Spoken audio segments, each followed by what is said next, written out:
The wind, a powerful, invisible force. It reshapes landscapes, destroys buildings, and wrecks lives. In a single day, a severe storm can cause over $10 billion of damage. And when violent winds rip through a city, they can kill dozens of people and seriously injure hundreds. This program looks at the deadliest winds on Earth, with massive hurricanes and violent tornadoes. Meet the people who risk their lives to warn us of the storms. Major damage at the airport. I repeat, major damage at the airport. It's leveled the entire building. Discover just how fast a wind a person can take. No, there's another one in front of us. And join the scientists in the front line to reveal the latest weapons in the battle against these deadly winds. What can we do when the strongest winds on Earth strike?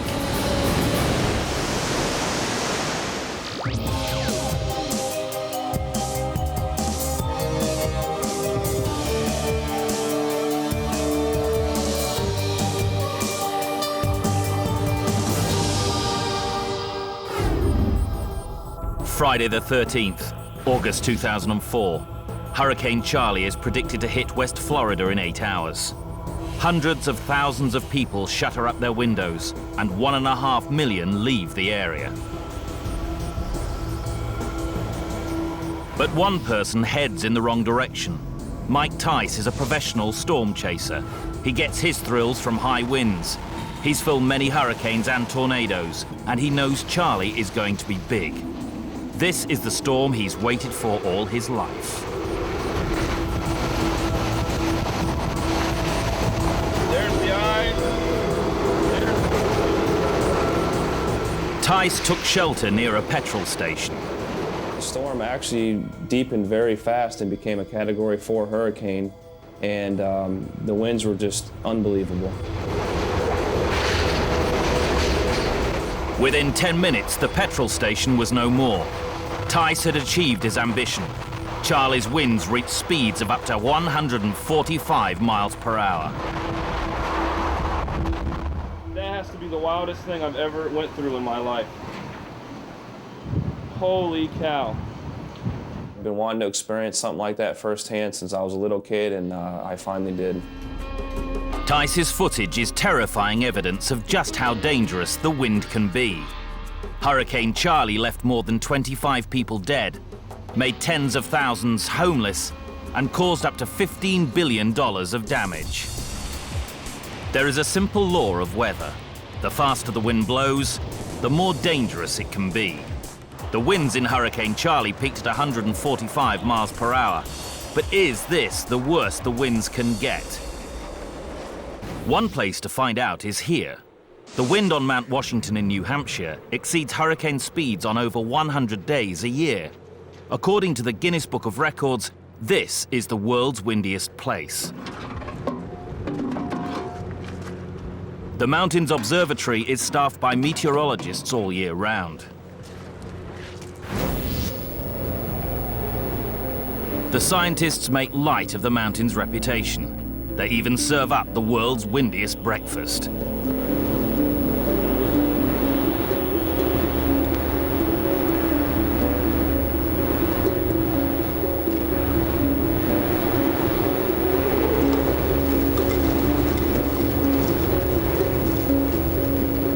On this spring day, the wind reaches 35 miles per hour, only 1/4 the speed of Hurricane Charlie.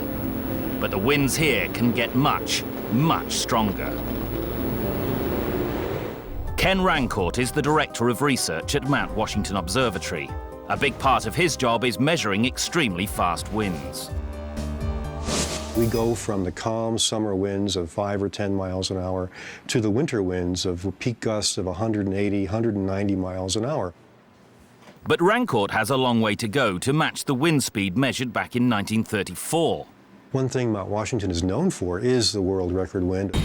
On a spring day, a few meteorologists alone in a hut on the summit recorded one of the great moments in weather science. An anemometer on the roof was linked to a sounding device inside the hut. At 1:21 p.m. on the 12th of April, it went wild. The meteorologists on duty timed the clicks and calculated the wind speed. 1.75, 1.43, 1.42, 1.23.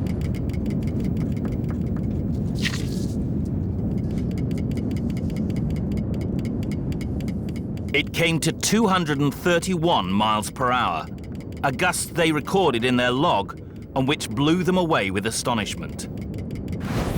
231 miles an hour. Will they believe it, was our first thought. This terrifying gust was nearly 100 miles per hour faster than the winds in Hurricane Charlie. It was the fastest wind ever measured by a weather station, a record that's still held today. On the scale of hurricane winds, it would be at the top of the range, a Category 5. Hurricane Charlie was devastating, but it was only a Category 4. To find out how strong a wind a human being can handle, we've come to a wind tunnel at the University of Washington in Seattle. We'll start with a wind at Category 1, 74 miles per hour. Lou Beck, a man who is either brave or foolish, has volunteered to be our guinea pig. I've heard a lot of stories about how he can't breathe, so we'll see how it goes. Beck should be nervous. All he has for protection are a pair of goggles and a safety harness. If he gets into trouble, the fan can be cut off from a control room nearby. Okay, good to go. Here comes the wind.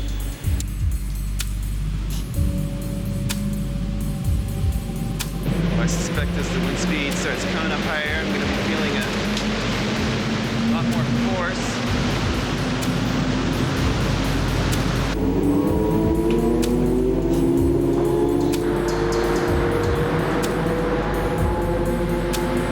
Already it's getting very strong. Right now it's putting quite a bit of force on me, really pushing me into my harness. Quite fun though.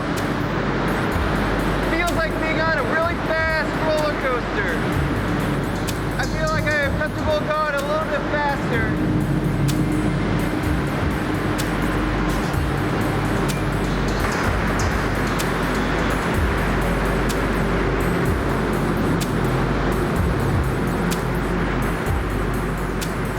At 74 miles per hour, the wind reaches hurricane speeds. At 80 miles per hour, Beck can no longer stand unsupported. Without the safety harness, he would be blown off his feet. At 90 miles per hour, Beck gives up. He hasn't even reached a Category 2 hurricane. But Beck is determined to try again. At high wind speeds, even small particles in the air can cause serious injuries. Beck wears a crash helmet to protect his head and eyes. At 96 miles per hour, the wind reaches the speed of a Category 2 hurricane, fast enough to cause moderate damage to buildings. At 111 miles per hour, it becomes a Category 3. The wind speeds Beck is now experiencing could destroy a caravan.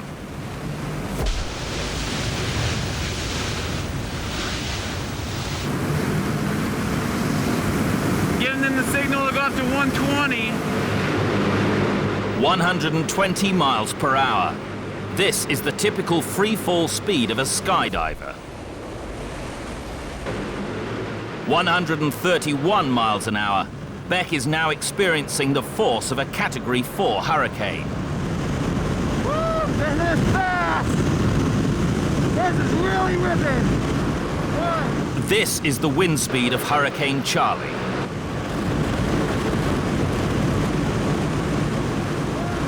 At 155 miles per hour, the wind reaches the speed of a Category 5 hurricane. It's now fast enough to tear the roofs off houses and blow down most trees. Just keeping his position in this wind is taking all Beck's efforts. Finally, the wind peaks at an astonishing 161 miles per hour. The pounding on his body is exhausting. Unable to take any more, he cuts the fan.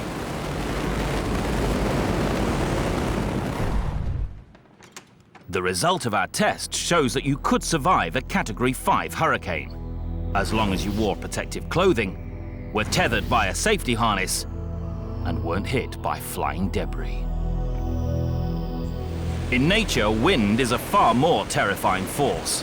It is at its most frightening when it strikes in the form of a tornado. Oh my God. Oh my God! Did you see that? Twisters are deadly, unpredictable, missile-firing monsters. In the quest to discover what can be done to save lives when they descend from the angry skies, we explore what sort of warnings there are when twisters strike. Right here. Herb, we gotta go! What are the effects of multiple tornado strikes? Oh yeah, classic tornado in progress again. And how do storm chasers deal with them up close? Oh, there's another one in front of us. Another tornado right here in our radar. The wind is an invisible enemy.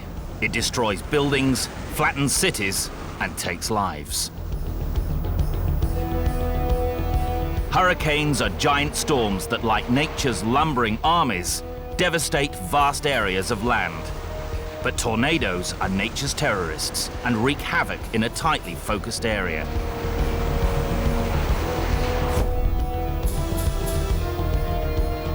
Tornado winds are so violent that they destroy all normal measuring equipment.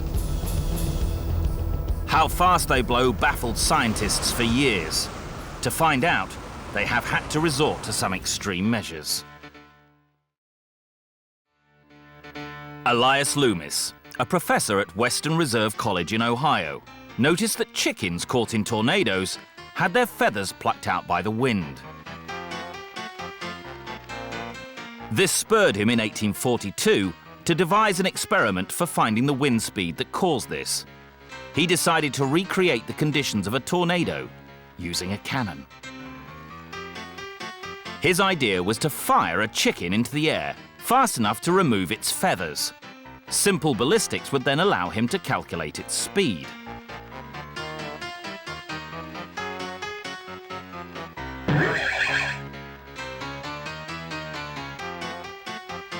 He concluded that the chicken was blown through the air at a speed of 341 miles per hour.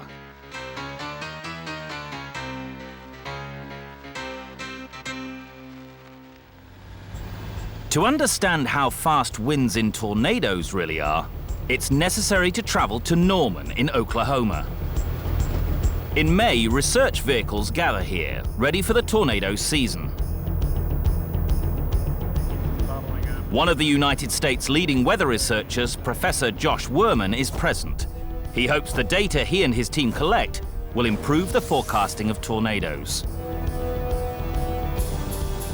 By understanding the tornadoes better, we can lead to better forecasts. And if the forecast can be made just 5 or 10 minutes better, people have more time to get to shelter.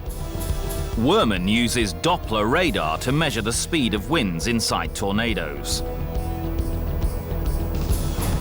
Today, a storm is forecast 150 miles north of here in southern Kansas. Werman sets out to find a twister to measure how fast tornado winds really blow. Herb, can we go?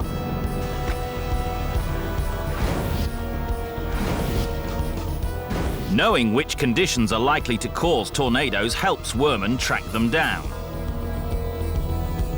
When warm, moist air exists under much cooler air, thunderstorms can form. If they form below strong winds near the jet stream, they can start to spin and are called supercells. When conditions are just right, these supercells can create tornadoes. The challenge facing forecasters is that only 1 in 5 or 6 supercells breeds tornadoes. Which ones do depends on the amount of moisture, instability, lift and wind shear in the atmosphere. Werman and his team are now 30 miles away from the developing storm. To get detailed information of the wind speeds inside a supercell and the tornadoes it spawns, Werman has to get in close, typically within a few miles of the tornado. The team uses 2 trucks, which enable them to study the storm in 3 dimensions. Just to the west of Attica, in southern Kansas, the skies darken. The storm has already produced a tornado. There it is. Down 2, down 3. Ooh, look at it. It's a beautiful rope. Oh, look now. The 2 trucks race to get ahead of the tornado to set up and take readings. This one is small, an F0. Tornadoes are rated by the amount of damage they cause. At the bottom of the scale, an F0 will damage signs and trees. Towards the middle of the scale, an F2 tornado will tear roofs off houses. Near the top of the scale, an F4 tornado is devastating. It will level a well-constructed house. At the top of the scale is an F5. It can sweep away a building and hurl cars through the air. Just as Werman and the team draw alongside their tornado, it starts to die. What? But the radar indicates that another tornado is forming. Boy, this storm has everything. Storm chasing is a game of cat and mouse. Pointing the way we're pointing. Let's pull off. Pull off here. Right in front of that car. There. Yes, and figure we're going to do Doppler to the north side. Josh, Yeah? at some point... The Doppler radar sends out radio waves that reflect off drops of rain and other debris inside the tornado. By measuring the timing of the reflected waves, the computer calculates the wind speed.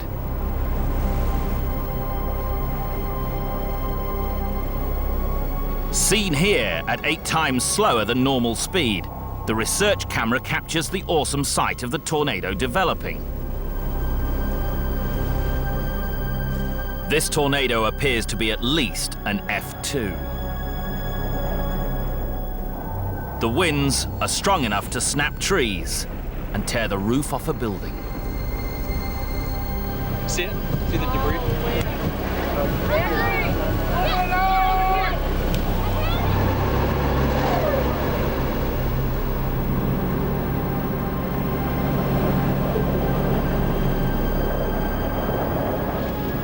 As the tornado passes through Attica, it strikes a house. The house is coming apart. Oh my God. Did you see that? The whole house came apart. The team hopes their research will give earlier warning times to help avoid such disasters. Werman only has minutes to collect the data he needs from the tornado. That's as I was afraid of. New action areas currently developing to our east-southeast. Sorry, south-southeast. Right here. Suddenly, one of the team spots another tornado forming. Herb, we gotta go! The race is on to get the trucks into position to survey the new target. To our east-southeast. All right, let's just keep an eye out there. Make sure altitude has gotten their lap on it. Yeah, I haven't gotten it. Go. Okay. They put their foot on the gas to get safely past the twister. 1.6, 3.2 kilometers away from us to our southeast. Oh yeah, classic tornado in progress again. Oh, there's another one in front of us. Another tornado right here in our radar. I don't know if we can safely go south. I think we should go north. Go ahead, Red 2. Sure. Where's down 2 now? Wow, that is really close. Oh my God.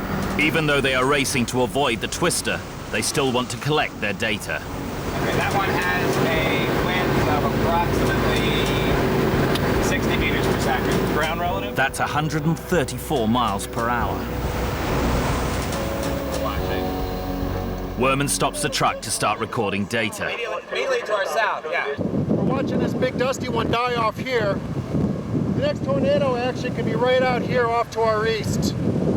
Right now we're just scanning back. Oh, he's changed the scan. He's going back east. We gotta get in! All around them, supercells are spawning tornadoes at the rate of roughly 1 every 10 to 15 minutes. Look down here, the tornado's just crossing the road right now, just on the other side of the road.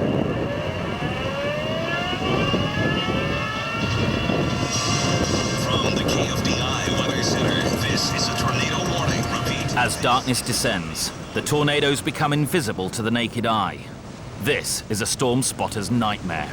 The radar is the only way they can see the unpredictable monsters spawning around them. Hey, Josh. What? Look what's coming up behind us. Oh. Intensity is, we're gauging at least wind speed wise F2, F3. on the borderline between F2 and F3. It's an F3 intensity. Oh, wow. What's that out there? Okay. This is the big deal. This is the Oh big my guy. God. Yep. We definitely saw some ground relative wind speeds around 80 meters per second. That's 179 miles per hour. Welcome, Dow 2. I can tell you what our situation is. You have a minute? How's it doing, Josh? Still up there. Yep, 85 meters per second in the last sweep. 93 is F4. That's 3.6 kilometers to our northeast, so it's getting stronger. Do you think you had peak surface winds over 100? Josh does believe peak surface winds are in excess of 100 meters per second. That's more than 220 miles per hour. In the darkness, a devastating F4 tornado is tearing across fields less than 2 miles away, destroying a farmhouse. And you might want to call the Weather Service office. This tornado is definitely in the very strong category now. City's office. It's time to get out of the area, fast. The tornado is causing damage, but luckily no one has been killed. At midnight, the team rendezvous in a coffee shop. The supercell storms today produced about a dozen tornadoes, some of them with extremely violent winds. One of the tornadoes had winds well over 200 miles an hour. It was a F4 strength tornado at least. Werman's team recorded winds today of around 221 miles per hour, but this is well short of his record. A few years earlier, he logged the fastest tornado winds ever recorded. On the 3rd of May 1999, a giant storm descended on Oklahoma City. We measured wind speeds as high as 301 miles an hour.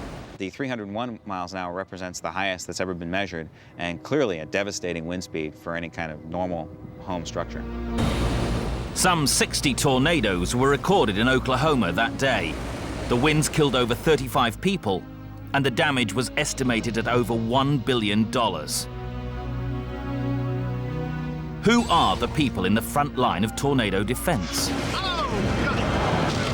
And what happens when an F5 twister strikes a major city? I have total devastation. Tornado winds can reach speeds of over 300 miles per hour. Most twisters touch down in the open, the countryside. But just occasionally one strikes a major city. When that happens, what is our front line of defense to keep people out of harm's way? The best line of defense are the storm chasers.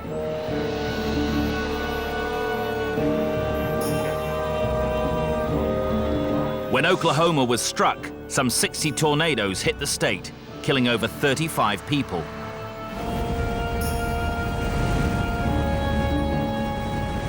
Jeff Petrowski is a highly regarded storm chaser. He witnessed the first tornado touch down. There it is. Everything was very fast that day. It started rotating, and I called the first rotation in just north of Lawton. Within about 30 seconds later, they had a tornado warning out, and within about another minute, it started producing a tornado. Eastern, just north of northwest 12. It's coming through another subdivision.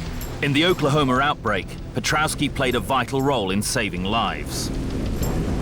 I'm a ham radio operator, so I was in constant communication with Norman Weather Service. Petrowski's call was picked up by the weather office in Norman. They issued a tornado warning to the media and the public.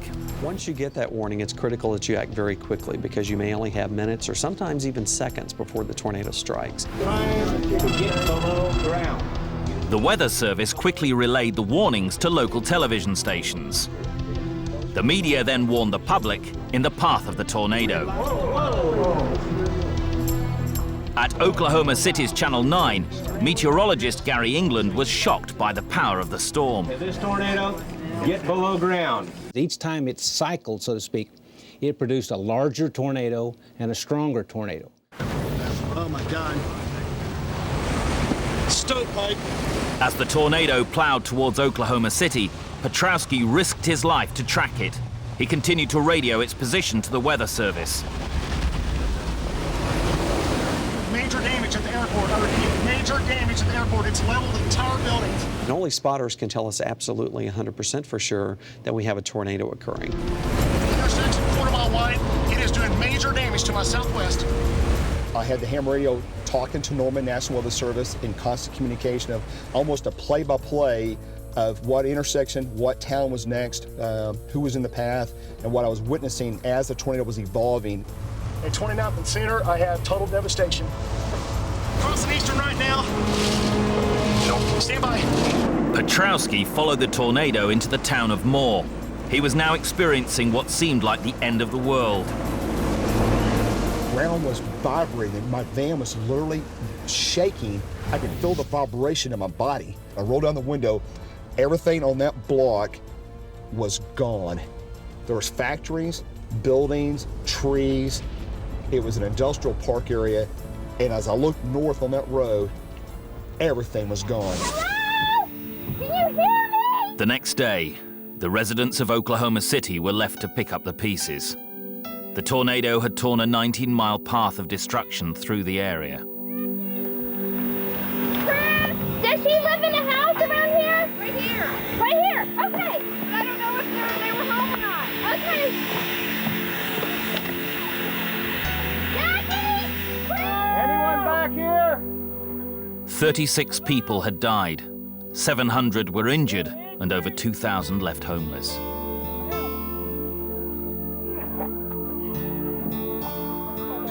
But if it hadn't been for the weather warnings, more lives would have been lost. In recognition of Petrowski's skill in tracking the tornado and saving lives, the Weather Service gave him an award.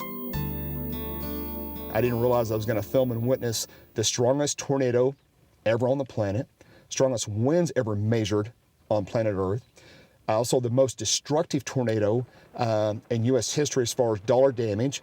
And it literally was 2 or 3 weeks later before I could actually cope with coming back down and seeing all the destruction. I actually stayed away from the damage area for about 3 weeks and didn't want to talk to anybody about it because it was so overwhelming. Horrific as the events in Oklahoma were, they showed that close liaison between spotters on the ground and meteorologists is one of the best weapons in the war against deadly winds. We have thousands of storm spotters just here in our area alone. Really is the first line of defense against severe weather. The winds in Oklahoma City that day reached over 300 miles an hour. But the wind doesn't have to be that strong to create serious damage. Much slower winds can wreck buildings and fill the air with flying debris, missiles that can kill.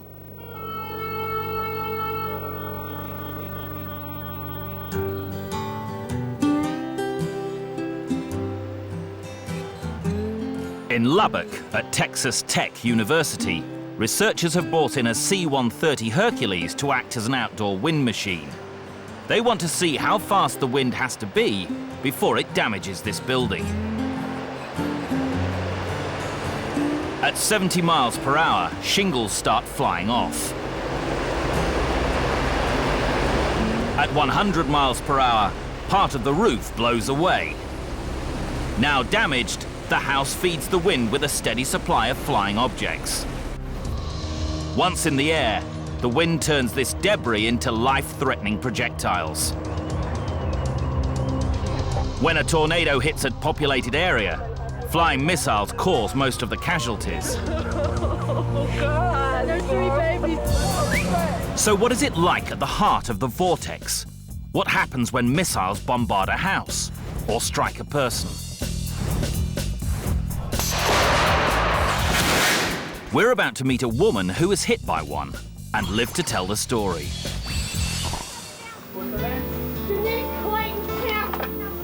This is the day after the 1999 Oklahoma City tornado. People scour the ruins for survivors, their task made more difficult by the acres of debris that cover the ground. When a big tornado strikes, it shoots out debris at such high speeds that even people who take refuge in their homes can be in mortal danger. So how strong does a house have to be to withstand a tornado? If Godzilla owned a BB gun, it would look like this.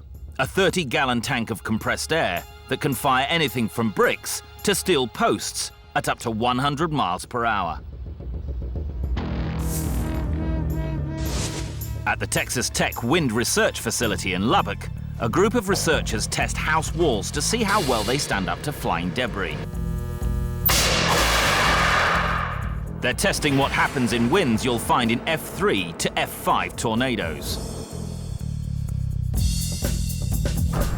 Chad Morris is the Associate Director of the Wind Science and Engineering Research Center. He's campaigning for stronger walls to protect people from the debris thrown by tornadoes. At 250 miles per hour, those winds will move a piece of 15-pound debris at about 100 miles per hour. So we're launching the debris here today, or the missiles, at 100 miles per hour. First up is a wall found in many U.S. homes. This particular target is a vinyl-cladded wall section where we have vinyl sheathing, an inner layer of OSB on a 2x4 stud system. Today's test missile is a regular plank of wood, a common projectile in tornadoes. Clear. 3, 2, 1. Over 5 million Americans live in houses built of this type of material. 1. In a strong tornado, this wall might as well not be there. Next is a wall found in nearly 8 million American homes. We have an exterior layer of brick veneer, followed by an interior layer of sheathing, attached to a 2x4 stud wall system. 2, 1. Although this wall slows down the missile, you could still end up in hospital. However, if you really want to protect yourself from tornadoes, you need a storm shelter built of this. You have approximately 3.5 to 4 inches of 3,000 PSI or greater concrete with number 4 or half-inch rebar. This gives us the mass that we need to be able to stop the missile as traveling at 100 miles an hour. Clear. 3, 2, 1. 1. When the biggest tornadoes touch down, this should shield you from the worst of the flying debris. But what happens if you don't have this protection and a tornado comes your way? Julie Rakestraw lives in Moore, Oklahoma. She heard the tornado warnings and took shelter with her daughter in a closet in the middle of her house. I was sitting in the closet, and then all of a sudden I was looking down the street and I'm thinking, yeah, this is not good. One of the tornadoes to hit Oklahoma had destroyed Julie's home. Moreover, it drove this piece of wood into her head. I didn't know that there was a board in my head. And the paramedic, we were friends, and the first thing he said when he came up to me is, "Oh, you know that's bad when a paramedic says something like that." The paramedic used bandages to steady the board and then rushed Julie to the hospital. Dr. Chris Carey was one of the surgeons who treated Julie. We were trained also not to be shocked by things going on, but did take me aside a little bit to look at that. The medical team became carpenters. The first part was actually to cut this big piece hanging outside away from that, so basically cut off the skin. We didn't have any utensils to do that, and so we kind of improvised by sterilizing a saw that the maintenance people had to cut that off at that stage. It went through my ear, through my throat and into my collarbone. And luckily that board actually saved my life, because if it had gone all the way through and busted through my collarbone, I would have bled to death. Julie Rakestraw had been hit by a 3-foot piece of wood that had penetrated 20 feet into the center of her house. But timbers like these weren't the only type of missile flying around that day. Well, the most common injury we saw in this tornado was just a shrapnel injury, almost like a blast type injury. The sheer wind force generates so much energy that straw goes through trees. In tornadoes, everyday objects that we take for granted become killers. At the National Severe Storms Laboratory in Norman, Oklahoma, meteorologist Harold Brooks studies tornadoes and how they kill. The biggest thing that kills most people in tornadoes is blunt force trauma, getting hit by the debris. Even ordinary objects flying at 150 or 200 miles an hour become deadly missiles if you're hit by them. A 250 miles per hour wind will propel a 15-pound piece of debris, the weight of the average frozen turkey, at about 100 miles per hour. People who survive tornadoes frequently get very, very devastating injuries to them. They may lose fingers, ears, lots of really awful soft tissue injuries and the kinds of things that take years to recover from fully. Julie Rakestraw isn't going to get caught out twice. When she rebuilt her house, she made sure it included a tornado shelter. This is our underground storm shelter. We don't have to worry about getting hit in the head anymore. I have, first aid kits, water, and just in case that we're going to be down there for a little bit. Storm shelters probably save the lives of hundreds of people each year, but many people still don't have them. Tornadoes kill about 3 times as many people as hurricanes. This is the United States' most deadly wind. We've seen that the winds inside tornadoes are much faster than the winds inside hurricanes. This should make them more destructive. But which wind actually causes the most damage? When tornadoes hit cities, the damage they do is phenomenal. But as this bird's eye view of a tornado path shows, the width of the destruction is limited.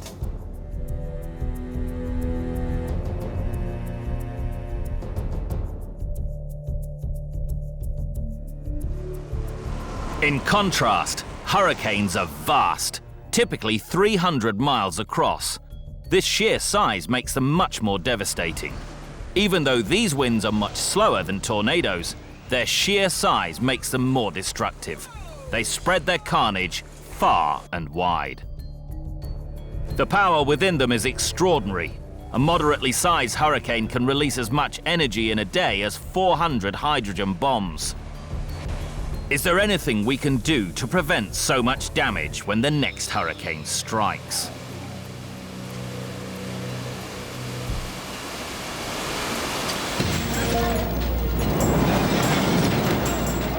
Their winds may be only around half the speed of those in tornadoes, but the destruction hurricanes cause is on a much, much bigger scale. Here at the National Hurricane Center in Miami, their job is to forecast when and where hurricanes will strike. The advantage hurricane forecasters have over their tornado colleagues is longer warning times. And each year, it seems the forecasts get better and better. A fact that Florida International University's hurricane researcher, Professor Hugh Willoughby, is proud of. We've been able to reduce the risk to life. The chances of dying in a hurricane have decreased by a factor of 100 in the course of the 20th century. In fact, the Hurricane Center's forecasting improves in accuracy by an average of 1 to 2% a year.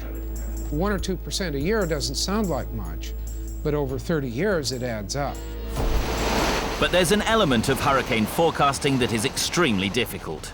Predicting just how strong a hurricane will be when it hits land. Literally a painful experience. This sand is hitting us so hard that The United States' most destructive hurricane of recent years occurred in 1992.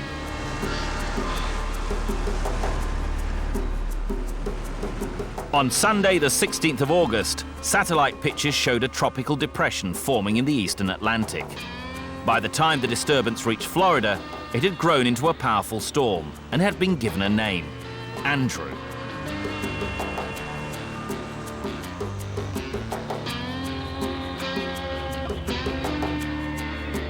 Forecasters underestimated Andrew's strength, even as it was nearing land.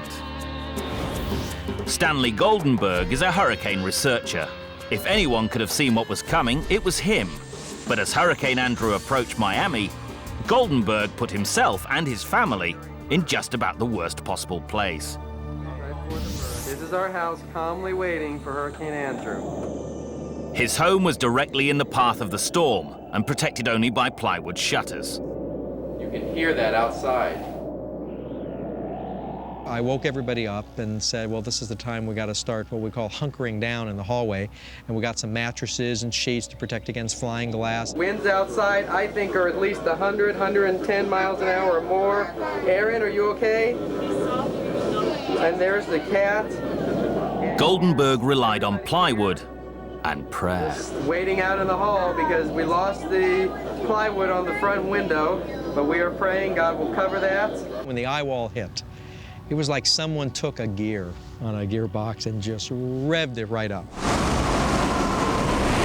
Lord, we just thank you. We ask your protection. In Jesus' name, amen. Explosive smash when that window went, and then blew out the sliding glass door in the back. So we had a hurricane just roaring not too many feet from us through the house. And then at a certain point, my brother-in-law said, he said, the roof is gone. Indeed, the roof had lifted off in one piece and flew over the fence and smashed into the neighbor's house.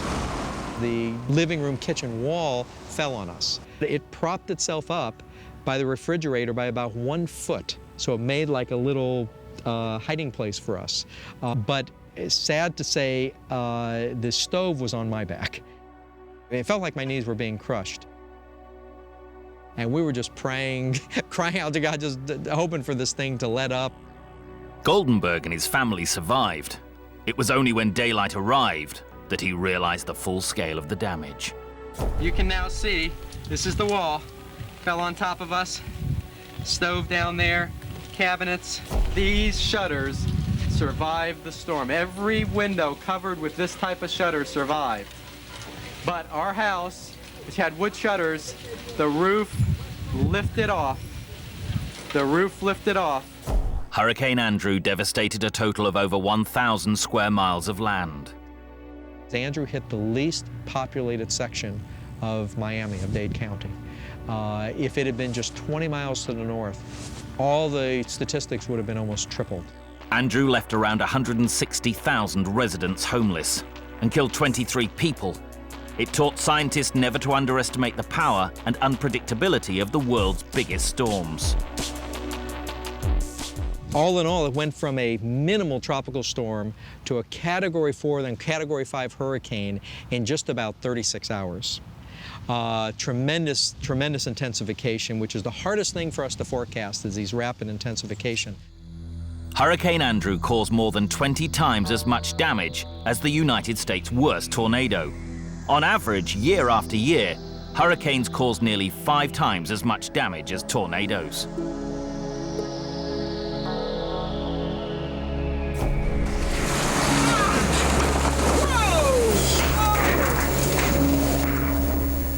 But do hurricanes have to cause so much devastation? Is there any way we can prevent the wind from being so destructive? We know that the damage caused by a hurricane goes up dramatically with wind speed. In some conditions, reducing the wind speed by just 10% can reduce the damage by a quarter. The powerhouse of hurricanes is the moisture within them. As water vapor condenses, it releases enormous quantities of heat that helps to drive the storm. Remove some of the moisture and, in theory, you weaken the storm. That's exactly what scientists tried to do in the 1960s. Project Storm Fury assembles a team of highly trained scientists and technicians. In 1961, the US government funded Project Storm Fury. The plan was to seed hurricane clouds with silver iodide particles. These would convert supercooled water in the clouds into rain and cause the eye wall, the part of the hurricane with the fastest winds, to break down. Tests on Hurricane Debbie in 1969 appeared to succeed in reducing wind speeds by an average of 25%. But subsequent research revealed that most of this dramatic reduction probably wasn't caused by the seeding, but by the natural storm cycle, and would have happened anyway. After more than 2 decades, Project Storm Fury was finally abandoned. In Palm Beach, Florida, businessman Peter Cordani believes he can succeed where Storm Fury failed.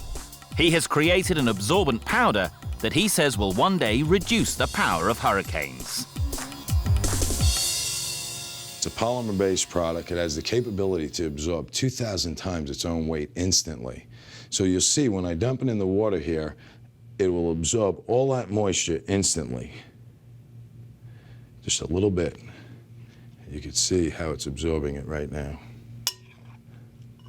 So our whole theory is if we could absorb the moisture, it will take the devastating punch out of the storm. In 2001, Peter Cordani's team tested the powder on a storm cloud. This thing was building, it was abrupt, and it was perfect for our test. And we released the load on it. It absorbed all the moisture and dropped that storm out of the atmosphere instantly and forced it to the ocean. It was like magic. It was on the radar, it was gone off the radar. Independent observers confirmed that the cloud disappeared. But wiping out a cloud doesn't mean the powder can weaken a hurricane. The scale of the problem is much greater. Even though Cordani's work continues, weather experts doubt the likelihood of success. Scientists believe that the best way to prevent hurricane damage is to improve building design and make more accurate forecasts so that the areas in danger can be evacuated. As slow-moving events that build up gradually over the sea, hurricanes are spotted several days before they hit land, and there is usually enough time to give people warning. By moving people away from the danger zone, many lives are saved. In the United States, only about 20 people are killed each year. So far, the forecasters are making progress in the war against hurricanes, but there's a long way to go. When Hurricane Charlie hit Florida in August 2004, it seems forecasters were ahead of the game. The National Hurricane Center issued a warning for most of the west coast of Florida. 1.5 million people evacuated the area. Others took shelter. But despite the warnings, more than 25 people lost their lives. Charlie was a Category 4 hurricane, a whole category below Andrew, but it killed more people. So what went wrong? Brian Norcross has been predicting the weather in Miami for 20 years. He's seen hurricanes come and go and believes there's an extra dimension that hasn't been factored in. I think we're losing the hurricane battle overall. The amount of building that's right at the coastline, and therefore the number of people that are piled at the coast, is exceeding our ability to warn. And even if we could warn perfectly, a certain percentage of people are not going to react until the last minute anyway. Since the 1950s, the number of people living on the east coast of the United States has almost doubled. And however strong the warnings, there will always be some who won't leave until the last moment.